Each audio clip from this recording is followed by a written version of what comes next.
어, 제가 예전에 우리 교회 김숙자 집사님이라는 분이 우리 교회를 나오셨는데, 지금은 이제 저희 교회 안 다니시는데, 그분의 시동생이 이제 호주에 유학을 갔다가 국내에 와서 이제 그 영어 강사를 했어요.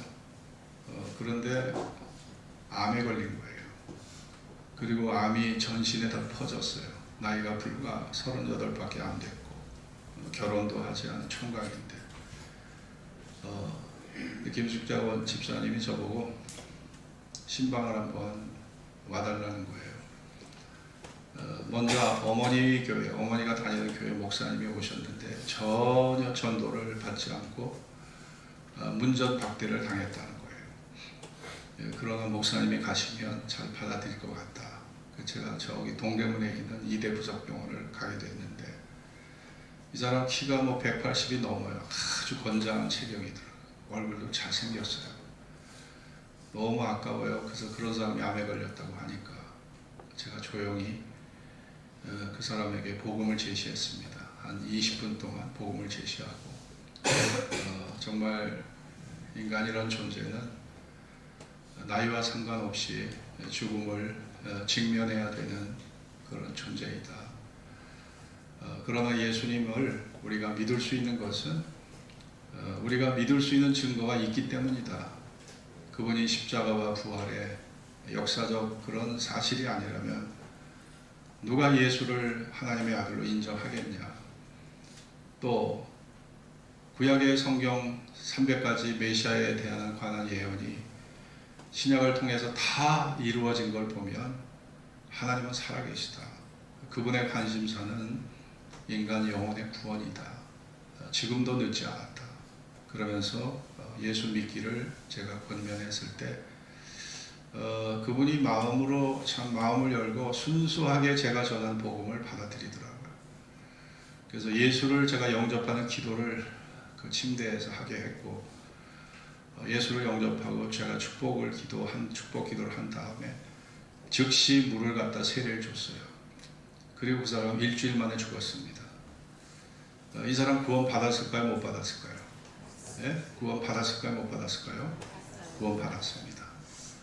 왜냐하면 마음으로 믿어 의에 이르고 입으로 시인해서 구원을 받는다고 분명히 성경이 말하고 있거든요. 예수님 오른편 강도가 죽기 얼마 전에, 네? 예수님 십자가에서 6시간 매달려 계셨는데 아마 강도도 6시간쯤 매달려 있었을 거예요. 그러니까 죽기 6시간 전에 예수를 향해서 예수여, 당신의 나라에 임하실 때 나를 기억해 주세요. 나를 기억해 주십시오. 그때 예수님은 그 강도의 외침을 받으시고 내가 오늘 나와 함께 낙원에 있으리라, 그렇게 구원을 주셨는데, 세상에는 이렇게 막차 탄 사람이 있어요. 꼭 11시 30분 막차를 타는 사람이 있어. 미리미리 좀 예수 믿으면 얼마나 좋아. 미리미리 예수 믿고 헌신도 하고 봉사도 하고 하늘의 상급도 쌓으면 얼마나 좋아요. 그런데 죽는 순간까지 자아중심의 인생을 살아. 자아중심의 인생. 다 내가 왕이야. 내가 하나님이야. 인간이 얼마나 교만한지 몰라요. 여자고 남자고 구별이 없습니다. 다 내가 하나님이야. 내가 우상이 돼서 내가 하나님이고 내가 우상이고, 인간의 교만은요 하늘을 찌릅니다. 인간의 교만이 무서운 거예요. 그 교만 때문에 하나님 앞에 굴복하지를 못해. 그 마음이 굴복을 하지를 못해. 죽는 순간까지 그 자아가요 죽음의 순간에 딱 꺾이는 거예요. 죽음에 직면한 순간, 야, 나라는 존재가, 내 존재가 화려한 줄 알았는데 나라는 존재가 고작 이것밖에 안 되는구나. 죽음에 직면해 보세요. 참 인간같이 초라한 존재가 없거든요. 여러분이 병원에 갔는데 당신은 앞으로 6개월밖에 살 수 없습니다. 그런 시한부 선언을 받는다고 생각해 봐요. 그때 팍 꺾입니다. 자아중심으로 살았던 인생의 그 자신감이 팍 꺾여버려요. 인간이 강한 것 같지만 인간이 절대 강한 존재가 못 됩니다. 그냥 강한 척하고 사는 거예요. 똑똑한 척하고 사는 겁니다. 착각하고 사는 거지. 여러분, 전도의 기회, 구원의 기회가 항상 열려 있지 않아요. 죽은 다음에 구원의 기회가 있다면 여러분에게 전도하라고 하지 않아요. 죽으면 자동으로 믿을 텐데. 천국을 보고 지옥을 본 사람이 천국에 들어가고 싶지 않겠어요? 아니, 지옥의 백성들에게 지금이라도 예수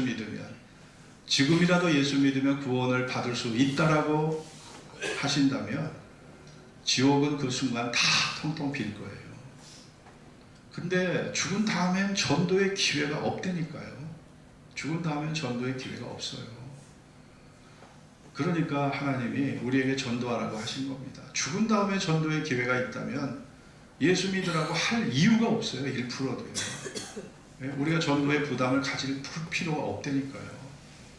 근데 죽은 다음에는 전도의 기회가 없는 거예요. 그러니까 세상의 사람 눈에는 예수 믿는 것이 그렇게 명랑해 보이지 않습니다.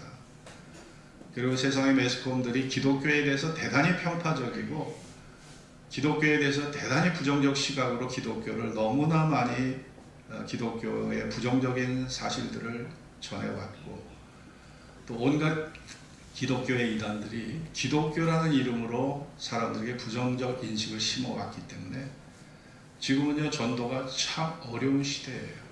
전도하기가 참 어렵습니다.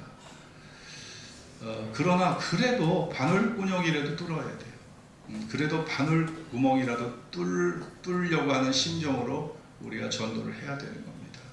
왜냐하면 전도는 해도 되고 안 해도 되는 그런 선택사항이 아니기 때문에 전도는 선택사항이 아닙니다. 전도는 하나님의 명령이에요. 명령, 지상 명령.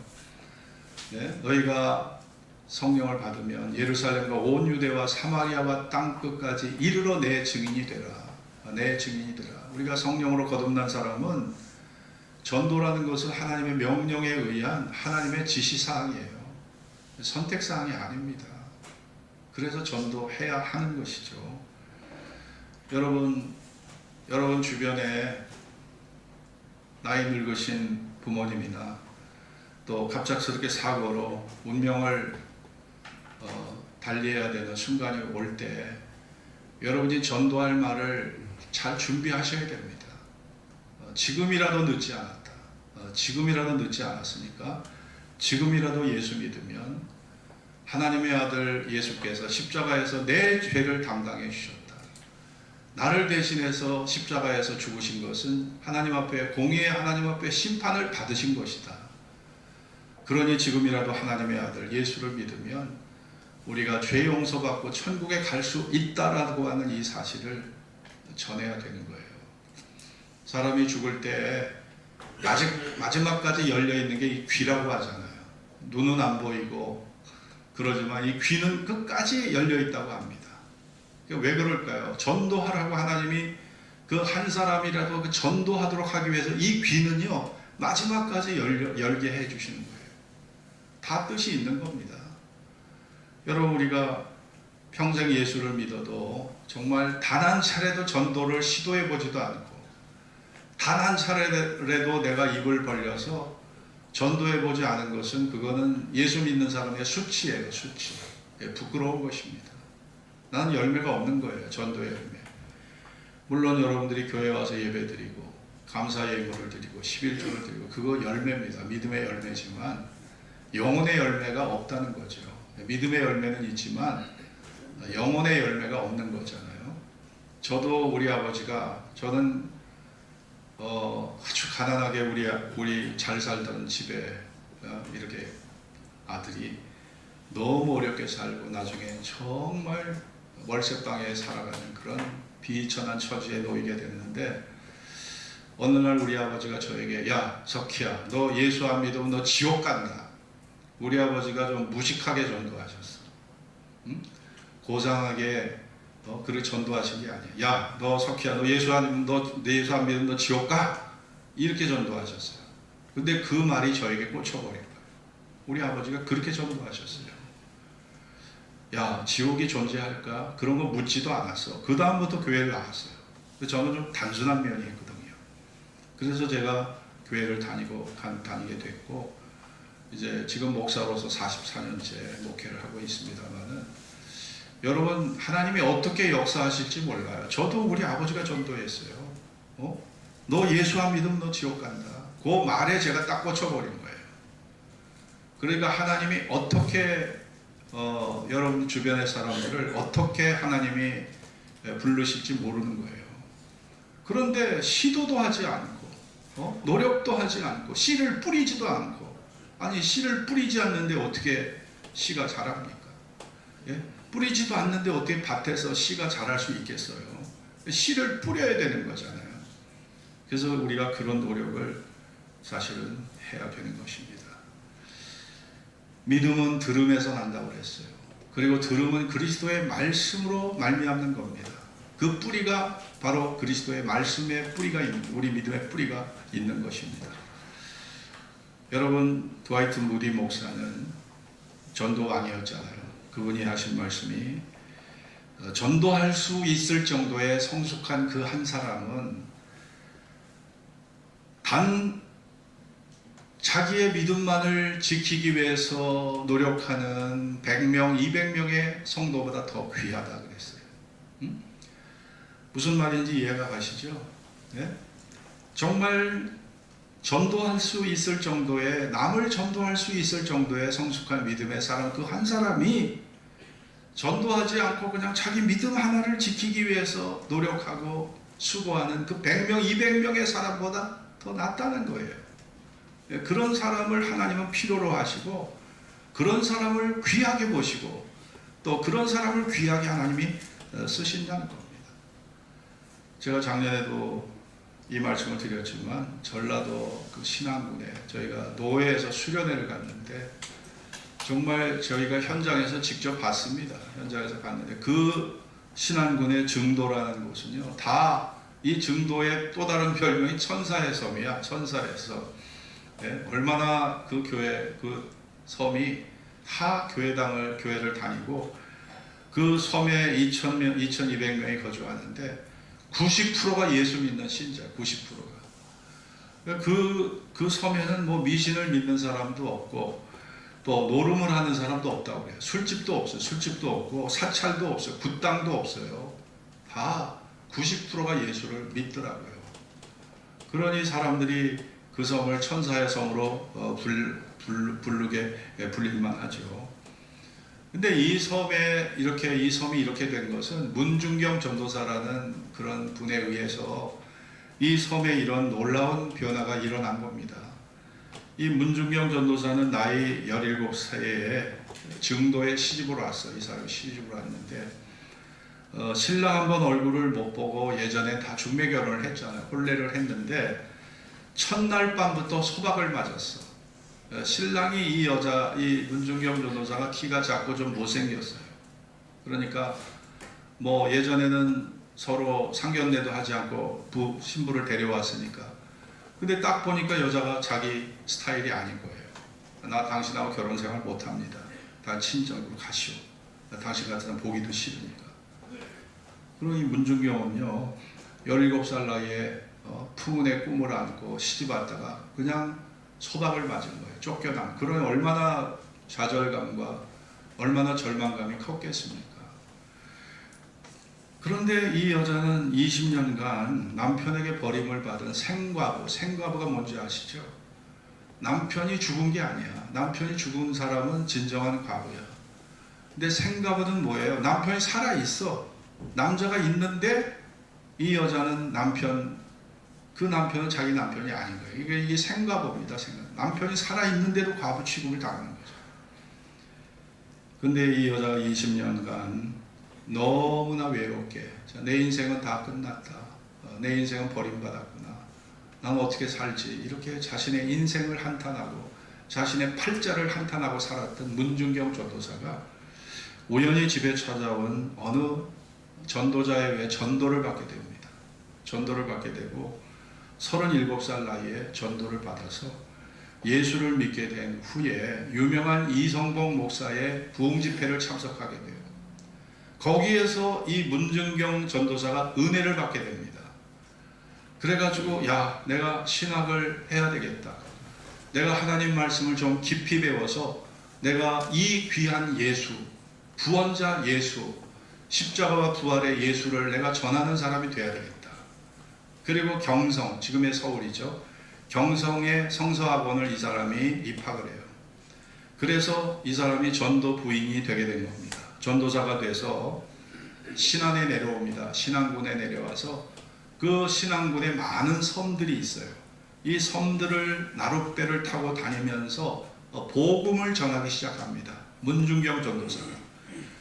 그리고 복음을 전하려고 하다 보니까 뭐 사람들에게 소금 뿌림도 당하고 뺨따구를 맞기도 하고 문전박대를 당하기도 하고 예수 예자도 모르는 사람에게 예수를 전하니 이 사람이 얼마나 핍박을 많이 받았겠습니까?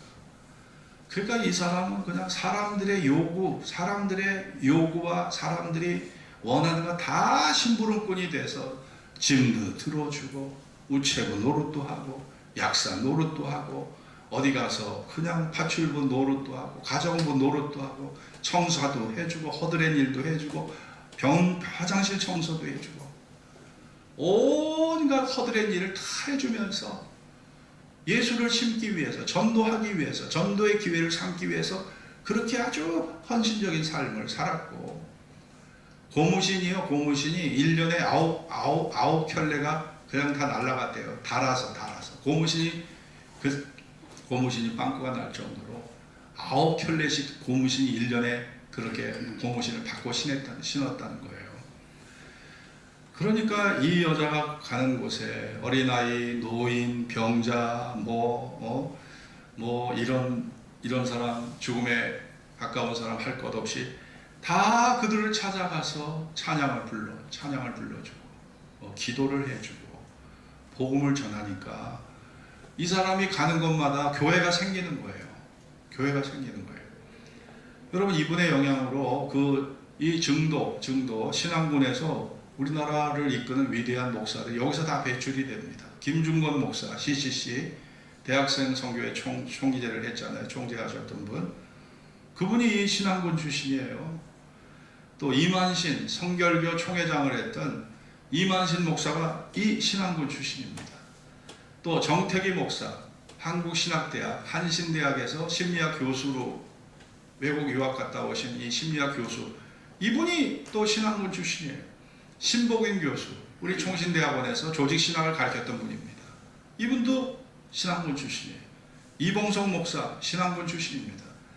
이 신앙군에서 30명의 목회자가 배출돼요. 이게 다 문중경 전도사가 씨를 뿌려서 이런 훌륭한 목회자들이 그 신앙군에서 배출이 된 거예요. 나이 59세가 되던 해에 6.25가 터졌습니다. 그 공산당원이 신앙군까지 몰려와가지고 그 동네 사람에게 이미 이 문중경이 어떤 여자라는가, 어떤 정체를 갖고 있는 여자라는 걸 알았어요. 공산자들은 무신론자이기 때문에 예수 믿게 하는 이 사람을 아주 원수같이 취급을 하는 거죠. 예수 믿는 사람 다 때려 잡았습니다. 문중경이를 잡아가지고 이 새끼를 많이 깐 씨암탉 너 죽어라. 새끼 많이 깐 씨암탉 너 죽어라. 그래서 몽둥이로 막 내려쳤대요. 몽둥이로 내려치고 막 고문을 하고 이 여자가 죽도록 팬 거예요. 문중경 전도사는 도저히 더 이상 살아갈 수가 없어요. 너무 심하게 매를 맞고 호흡이 곤란하고 숨이 가쁘고 온몸은 이제 갈기갈리 다 상처투성이 피멍에 과다출혈로 죽어가는 순간에 아버지여 내 영혼을 받으소서 기도하면서 결국은 이 문중경 전도사가 총탄에 맞아 순교합니다. 순교해요. 총에 맞아 죽거든요. 여러분, 저는 하늘나라 가서 제일 먼저 보고 싶은 분이 예수님, 그 다음에 사도 바울, 그 다음에 베드로. 모세는 어떻게 생겼을까? 다윗은 어떻게 생겼을까? 궁금하지도 않으세요? 궁금하잖아요. 근데 그 중에 리스트에 오른 사람 중에 하나가 문중경 전도사 꼭 보고 싶어요. 여러분, 천국 가면 문중경 전도사 찾아봅시다. 네? 문중경 전도사 한번 보자고요. 네? 그분 천국에 가 있어요. 이런 분이 천국 못 갔다면 이거는 말이 안 되죠. 100% 천국에 가 있습니다. 그러니 참 전도하시는 분들은 본인은 희생하지만 전도받아서 예수 믿는 사람에게는 그 전도한 사람이 너무 고마운 거예요. 여러분이 천국에 가서 제일 고마운 사람이 누구이겠습니까? 나를 낳아준 부모님도 고맙지만 또 나를 잘 지도해 주신 선생님들, 교수님들도 고맙지만 여러분을 전도해서 이 영광스러운 이곳, 이 영광스러운 천국에 들어오게 하신 그 말씀을 전해서 나에게 믿음을 심어서 예수를 믿게 하고 그 성숙한 믿음으로 믿음을 유지하게 하여 이곳에 오게 한 목회자들이 여러분이 천국에 가면 제일 고마운 존재로 여러분 마음속에 그렇게 생각이 날 겁니다. 목회자가 얼마나 귀한 존재예요. 여러분을 전도한 그 전도자가 얼마나 귀한 존재입니까? 그분이 아니었다면 내가 이 영광스러운 곳에 올 수가 없는데 그분 때문에 내가 여기 왔다는 걸 생각하면 여러분이 감사치 않을 수 없을 거예요. 여러분, 우리 한국의 기독교 역사에 보면 기독교의 역사에 보면 최봉석 목사라는 분이 있어요. 최봉석. 이분이 장로의 신학교를 다닌 사람이에요. 평양신학교를 다닌 사람인데 최권능이라고도 합니다. 이분이 1869년생이에요. 1869년생이고 75세. 해방 하루 한 해 전에 이 사람이 죽은 분인데 이분이 1902년도 33살 나이에 평안북도 삭주라는 데가 있어요. 삭주. 그 삭도의 삭자와 이렇게 주님의 주자가 이렇게 두 가지가 이렇게 결합된 삭주라는 곳에 그 삭주교회를 설립한 백유계라고 하는 사람의 전도를 받았습니다. 이 백유계의 전도를 받아갖고 이 사람이 예수를 믿었는데 그 당시만 해도 이 사람 믿음이 별로 없었어요. 그런데 이듬해에 노블 선교사, 미국 선교사가 이 요한복음 쪽복음을 전해줘요. 이 쪽복음을 한글로 번역된 이 쪽복음을 전해주는데 이 사람이 쪽복음을 읽다가 은혜를 받게 됩니다. 은혜를 받게 되고 어느 날 꿈을 꾸는데 하늘에서 불벼락이 자기에게 내려쳐서 그 불벼락을 맞아 자기가 죽는 꿈을 꿔요. 불벼락에 맞아 자기가 죽어버려요. 그런데 딱 꿈을 깨고 보니까 꿈이야. 근데 그 후부터 이 사람이 성령의 충만을 받게 됩니다. 그리고 중생의 체험을 하게 돼요. 그러니까 예수가 확실히 살아계시다는 걸 알게 돼요. 그러면서 이 최봉석이라는 사람이 이제부터 내가 만난 예수를 내가 전하는 삶을 살아야 되겠다. 그러면서 사람마다 만나면 예수 천당 불신지옥, 이게 최봉석이가 쓴 말입니다. 예수 천당 불신지옥. 예수 믿으면 천국 가지만 하나님을 믿지 않으면 지옥 간다. 예수 천당 불신지옥이 이 사람이 쓴 말이에요. 평양 시내에서 최봉석을 만나지 않은 사람이 단 한 사람도 없었대요. 20만 30만에 가까운 그 평양 시내에 그냥 골목골목 다니면서 다 일일이 전도를 한 거예요. 근데 한 번은 일본 순사가 경찰서장이 말을 타고 시내를 이렇게 가는데 이 최봉석 마음이 뜨거워진 거예요. 내가 저 순사에게도 복음을 전해야 되겠다. 예수 천당 불신지옥 막 이러고 전도를 했어요. 그런데 그 일본 순사가 꿈쩍도 하지 않고 들은 척도 않고 가니까 이 최봉석이가 더 가까이 가서 말의 귀에다 대고 예수 천당 불신지옥 이렇게 소리를 지른 거예요. 그러니 말이 깜짝 놀라가지고 앞발을 팍 드니까 순사가 경찰서장이 뒤로 발라당 넘어져가지고 뇌진탕에 걸려서 죽을 뻔한 거예요. 그러니 그 사태를 한번 상상해 보세요. 어떻게 됐겠는가. 이 최봉석이를 당장 경찰서 유치장으로 끌고 가서 막 몽둥이로 뚫어 팹니다. 이 미친놈, 너 때문에 우리 경찰서장 죽게 됐다. 순사들이 막 돌아가면서 때리는데 때릴 때마다 이 최봉석이가 입에서 무슨 말이 나오냐, 아야야야 아파 막 이런, 나 죽게, 사람 죽일 거야 막 이런 게 아니라 예수 천당 아니 맞아도 예수 천당이야. 그러니까 야, 이 사람 미쳤구나. 그러니까 야, 너는 어떻게 맞아도 아프다 소리를 한마디도 안 하냐. 그랬을 때 최봉석이가 한 말이 뭐냐면 내 왼쪽 가슴에 예수가 꽉 차 있고 내 오른쪽 가슴에는 천국이 가득 차 있기 때문에 나는 예수 천당을 외칠 수밖에 없다. 이렇게 얘기를 했다는 거예요. 여러분, 정말 일본 순사가 그걸 보고 야, 얘는 완전 미쳤구나. 너 나가. 그러면서 아주 석방을 해줬대요. 그런 일화가 있는데 이게 다 사실입니다. 기독교사에 나오는 얘기거든요. 여러분, 정말 우리 기독교가 이만큼 교회 세력이 세워지고 이렇게 많은 1000만에 가까운 기독교인이 확보된 것은요, 누군가가 예수에 미치고 누군가가 예수를 전하는 이 전도에 미치고 예수에 미친 자들이 있었기 때문에 가능했다는 걸 여러분 아셔야 됩니다. 그런 사람의 헌신과 그런 사람의 수고가 없었다면, 여러분, 아니 씨를 뿌리지 않는데 어떻게 밭에서 씨를 뿌리지 않는데 어떻게 식물이 자라겠어요? 씨를 뿌려야 되잖아. 씨를 뿌려야 식물이 자라는 거 아닙니까? 근데 우리는 씨 뿌리는 노력조차 하지 않는다면, 여러분, 우리가 이런 설교를 들었다고 해서 여러분이 문중경 전도사가 될 수 없고요, 최권능, 최봉성 목사가 될 수도 없어요. 그러나 1년에 한 차례 우리가 이웃초청 주일 하는데 정말 내 곁에 있는 사람 손 붙잡고 한번 오는 거, 그거조차 여러분 못합니까? 그거조차도 불가능한 건가요? 여러분, 하나님이 여러분에게 야, 너 최봉석 되라, 너 문중경 전도사 같이 되라, 이런 말 여러분에게 하지 않습니다. 그러나 1년에 한 차례 이웃초청 주일 때 여러분 모시고 올 수 있잖아요. 그것도 여러분 못할 것 같아요. 여러분, 우리가 노력을 해야 돼요. 노력을 하고, 여러분, 우리가 릴레이 금식 하잖아요. 저도 매주 금요일마다 지금 금식하고 있어요. 5월 말까지 6차례 금식을 해야 됩니다. 저도. 네. 금요일날 정말 물 한 모금 먹지 않고 금식했어요. 저도 금식 쉽지 않습니다. 그러나 영혼을 살린다는 그 각오로 저도 금식을 하고 있는데, 여러분 중에 아직 한 끼도 저기다 써내지 않은 사람들이 있어. 좀 너무하신 거 아니에요? 너무하신 거 아니에요? 한 끼라도 하세요. 한 끼라도.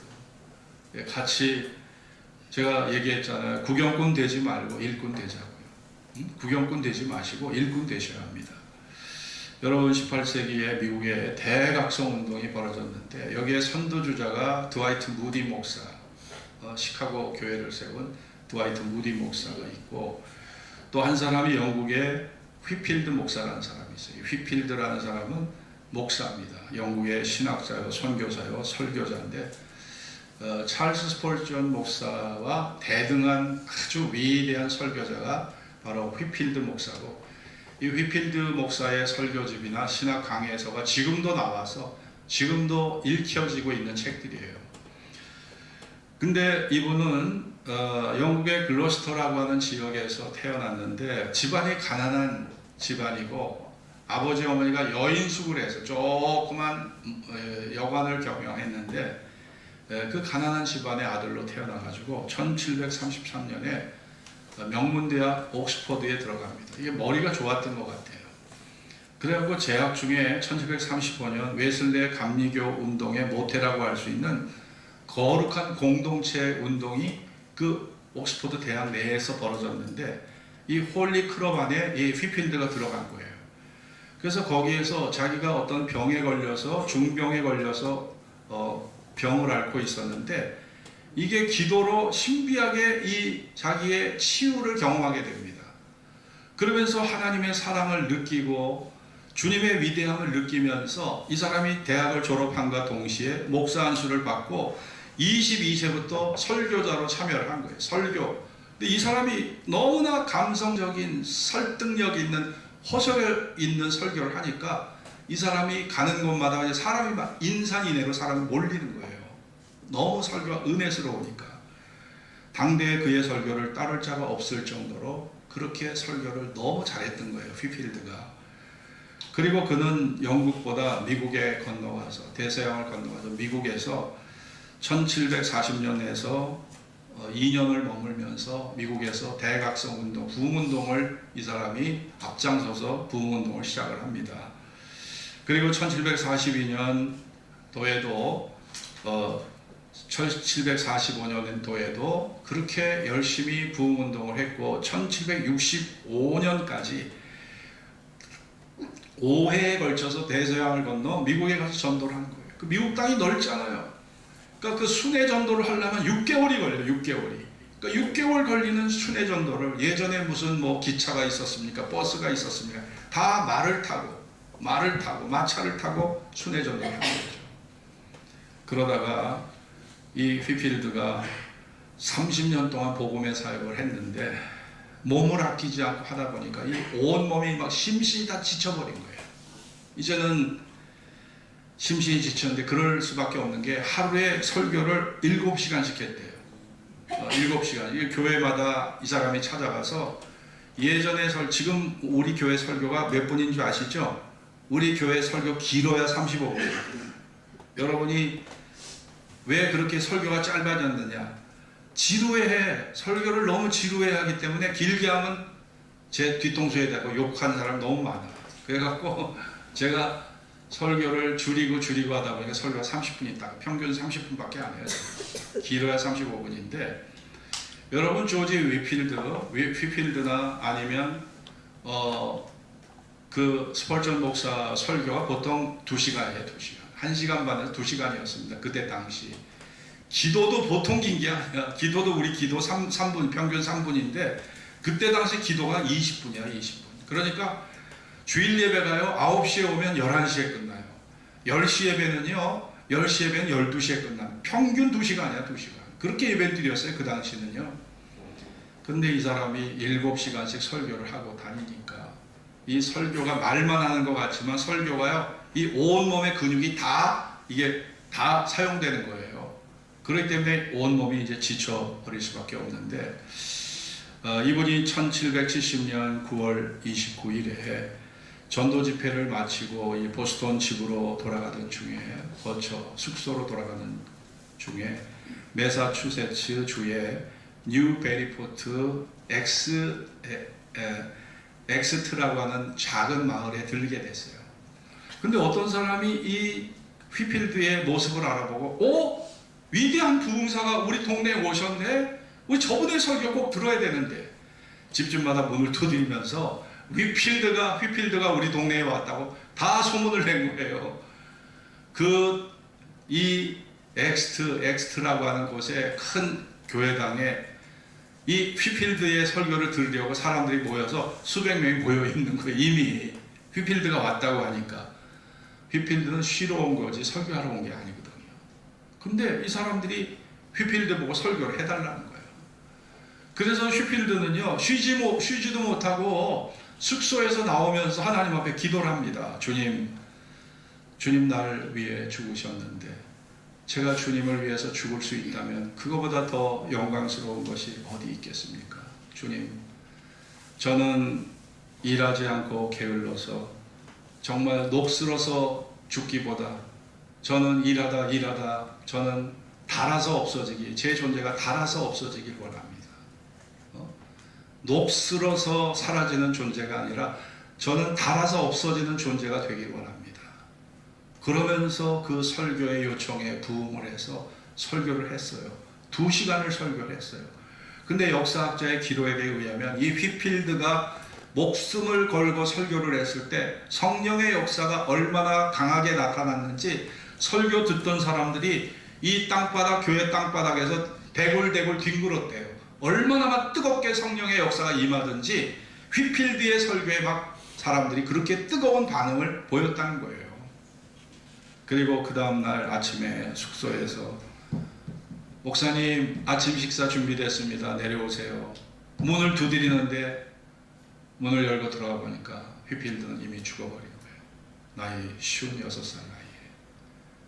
정말 전도하다가 설교하다가 이렇게 아름다운 최후를 맞이한 거죠.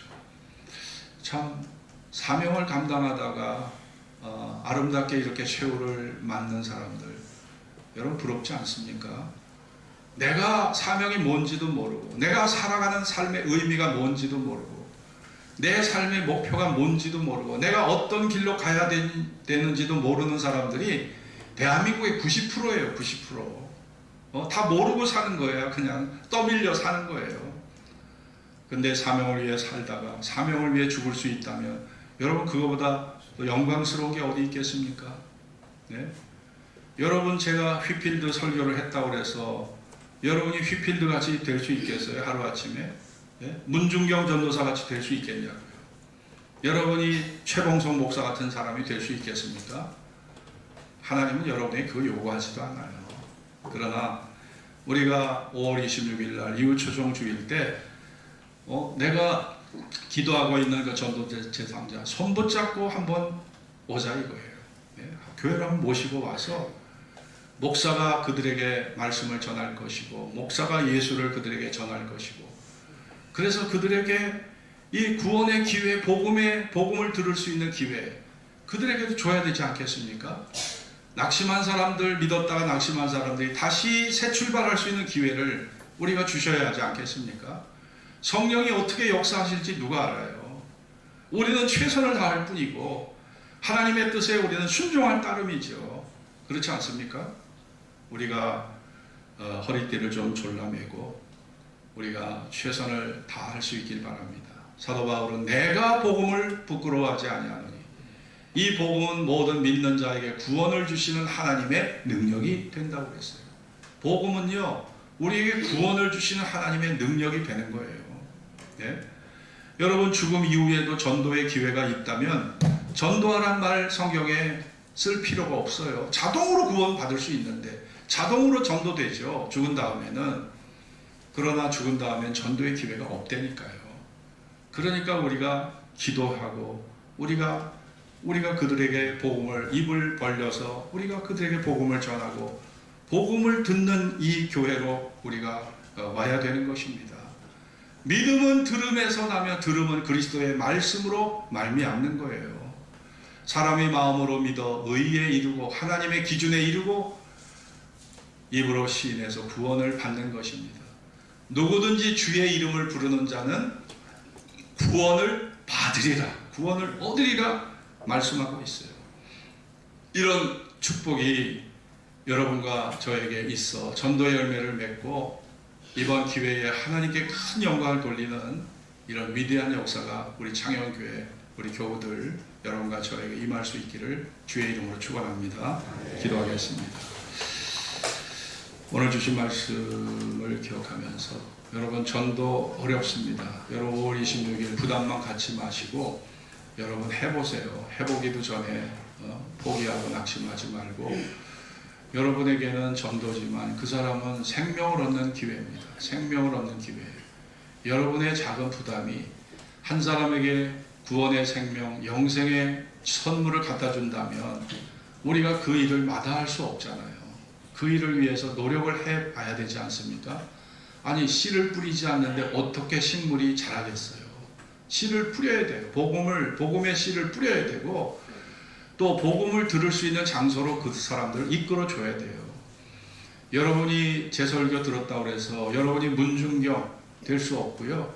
최봉성 목사 같은 사람 될 수 없고 휘필드 같은 사람 될 수 없어요. 그러나 우리 한 사람 한 사람의 수고와 헌신이 여러분도 누군가의 전도를 받아서 교회 생활하게 된 거예요. 네? 그 은혜를 여러분도 갚고 우리가 같이 합력해서 하나님의 뜻을, 큰 뜻을 이루어가는 이런 아름다운 역사가 우리 교회에 충만히 임할 수 있길 바랍니다. 합심으로 기도하겠습니다.